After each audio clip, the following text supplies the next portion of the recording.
અમારી સમ્રાટ સમાચાર ચેનલ સબસ્ક્રાઇબ કરો, લાઇક કરો, કોમેન્ટ કરો અને જોતા રહો પળે પળના દરેક પ્રકારના સમાચારો।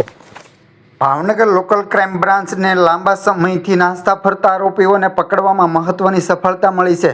ઘરફોડ ચોરીના 2 અને લૂંટના 1 સહિત વર્ષ 2006માં નોંધાયેલા ગુનાઓમાં છેલ્લા 20 વર્ષથી ફરાર રહેલા 2 આરોપીઓને શોધી કાઢવામાં સફળતા મળી છે। પ્રાપ્ત થતી માહિતી મુજબ ભાવનગર એલસીબીની ટીમ ટેકનિકલ સર્વેલન્સ અને બાતમીના આધારે નાસ્તા ફરતા આરોપીઓની શોધખોળ કરી રહી હતી।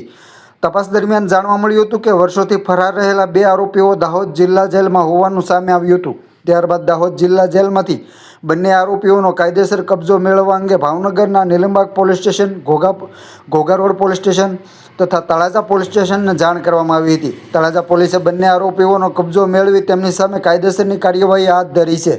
હવે નીલમબાગ અને ઘોઘા રોડ પોલીસ પણ સંબંધિત ગુનાઓના આરોપીઓનો કબજો મેળવી આગળની કાર્યવાહી કરશે।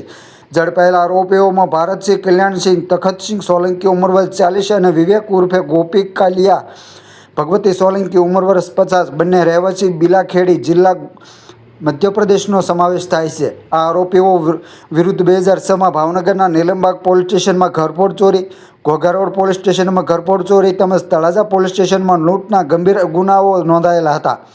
આ સમગ્ર કામગીરી પોલીસ ઇન્સ્પેક્ટર મયુર ધવતસિંહ એમ સરવૈયાના માર્ગદર્શન હેઠળ police sub inspector R.A. Vadher, VC Jadeja, PD Zala તથા એલસીબીના સ્ટાફ દિલુભાઈ આહિર, અશોકભાઈ ડાભી, અરવિંદભાઈ બારૈયા, શૈલેષભાઈ રાઠોડ, અરપાલસિંહ સરવૈયા, ધ્રુવદેવસિંહ ગોહિલ, વિજયભાઈ બારૈયા અને વિશ્વજીત ઝાલાએ સફળતાપૂર્વક કામગીરી પાર પાડી હતી।